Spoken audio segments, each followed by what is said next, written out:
How do we predict population growth, a cooling cup of coffee, a rocket launch, or even train artificial intelligence?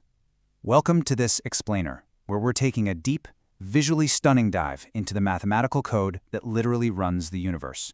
If you're prepping for your CBSE board exams, JEE, CUET, or you just really want to master the mathematics of change, you are exactly where you need to be. Today, we're cracking the code of first-order, first-degree differential equations. Think of this as your masterclass, blending the epic feel of a premium documentary with the precision of high-level math. Seriously, picture a time-lapse of a growing plant, or the steam rising off a hot cup of coffee, or the massive trajectory of a rocket launching into orbit, or even the complex neural networks of AI robots learning in real time. What do all of these incredibly different things have in common? How do we actually predict and calculate them? Well, the answer lies in one of the simplest yet breathtakingly powerful mathematical tools humanity has ever discovered: differential equations. They are literally the language of change. Okay, here's our roadmap for today's explainer. 1. The mathematics of change. 2. Understanding order and degree. 3. 4 methods to solve. 4. The particular solution. And finally, 5. Applications and exam secrets. Let's jump right in. Part 1. The mathematics of change. Right, let's get into it. At its core, a differential equation just describes a changing situation, and the specific beast we're taming today is the first-order, first-degree differential equation. The general form looks exactly like this. dy by dx equals some function of x and y. Now, y is your dependent variable, x is your independent variable, and that dy by dx part, that brilliantly represents the exact rate of change. It's an equation where the highest derivative you're going to see is the first derivative, and its power is exactly 1. Moving on to Part 2, Understanding Order and Degree. Before we start solving anything, we really need to know how to identify what we're looking at, right? The crucial point is knowing the difference between these two terms. The order is simply the highest order derivative present in the equation. So if you see dy by dx, the order is 1. The degree, on the other hand, is the power of that highest derivative, but, and this is key, only after you've completely cleared away any radicals or fractions. For example, look at dy by dx plus 3y equals x. Our highest derivative is the first derivative, so the order is 1. And since that entire dy by dx term is raised to the power of 1, the degree is also 1. That is exactly our target equation type for today. All right, Section 3, 4 methods to solve. It's time to build your toolkit. Method 1 is probably the most straightforward: direct integration.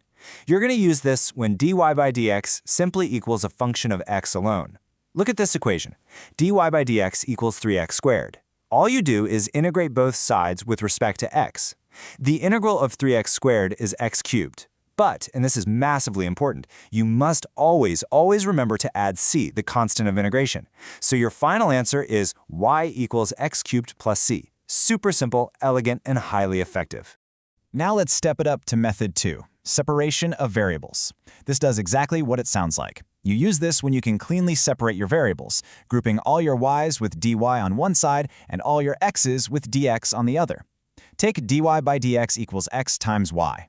We just divide both sides by y and multiply by dx, and boom, we get 1 over y dy equals x dx. Now we integrate. The integral of 1 over y gives us the natural log of the absolute value of y, and the integral of x gives us x squared over 2. Toss in our constant c, and with a little bit of exponential magic, we simplify this straight to y equals c times e to the power of x squared over 2. Okay, now things get really interesting. Method 3 handles the linear differential equation. These look a little different. They take the form dy by dx plus p of x times y equals q of x. To crack this, we just follow 4 exact steps. Step 1, identify your p of x and q of x. Step 2, compute the integrating factor, or IF. This is a brilliant mathematical trick where your IF equals e raised to the integral of p of x dx. Step 3, multiply your entire original equation by this new integrating factor. And step 4, just integrate both sides to find your solution.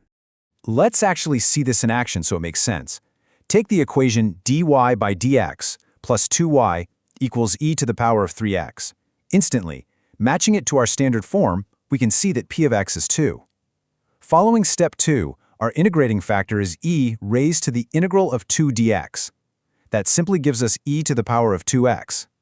From there, you just multiply the whole equation by e to the power of 2x and integrate. It literally transforms a complex problem into a highly solvable, satisfying puzzle. And finally, method 4, the homogeneous equation. You're going to recognize these when the equation can be written entirely as a function of y divided by x. For example, dy by dx equals x plus y all over x. The secret weapon here is a powerful substitution. Step 1, you let y equal v times x. Step 2, you differentiate that to find your new dy by dx and substitute both of those back into your original equation.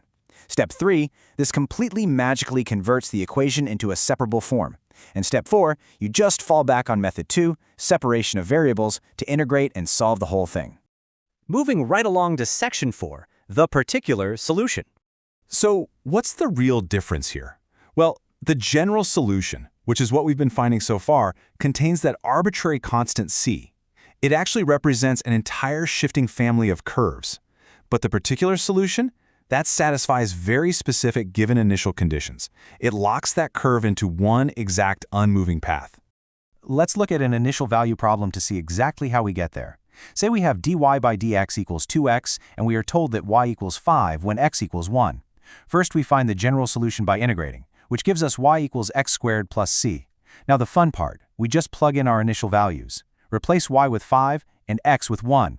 We get 5 equals 1 squared plus c. A little simple algebra tells us c equals 4. We plug that 4 back into our general solution and boom, we get our exact particular solution, y equals x squared plus 4. We have completely locked in the curve.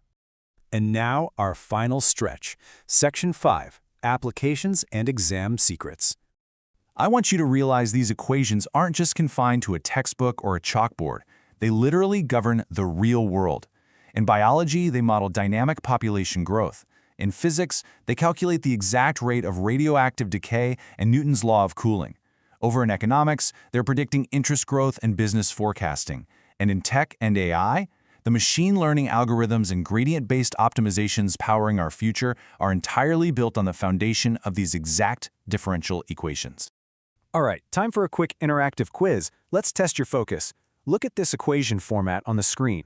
dy by dx plus p of x times y equals q of x.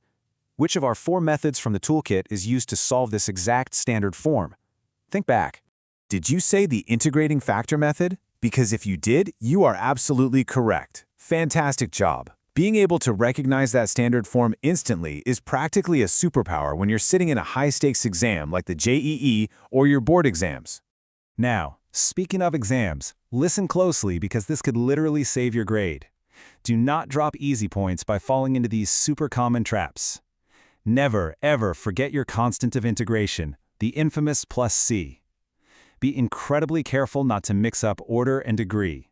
Remember, order is the derivative, degree is the power. Take a breath before you start solving to make absolutely sure you've selected the right method. Don't forget to actually plug in your initial conditions if they're provided. And lastly, if you have time at the end, just differentiate your final answer to verify it perfectly matches the original equation. To make sure you walk into your exam completely bulletproof, I'm giving you the ultimate cheat code, the solve mnemonic. Memorize this word. S reminds you to check if you can separate variables. O reminds you to check that the order is first. L is to look for the linear form and that integrating factor. V reminds you to verify your solution. And E is to evaluate the constant using your initial conditions. Whenever you face a first-order equation, just stop and think. Solve. We've covered a ton of ground today, from the basic definition of mathematical change all the way to unlocking the integrating factor and mapping out AI algorithms. As you leave this explainer, I want you to do something. Look around your room right now. Notice the temperature of the air, the electronic devices humming away, the organic life around you. What unseen differential equation is governing the world right in front of you? Keep calculating, keep questioning, and I'll see you in the next explainer.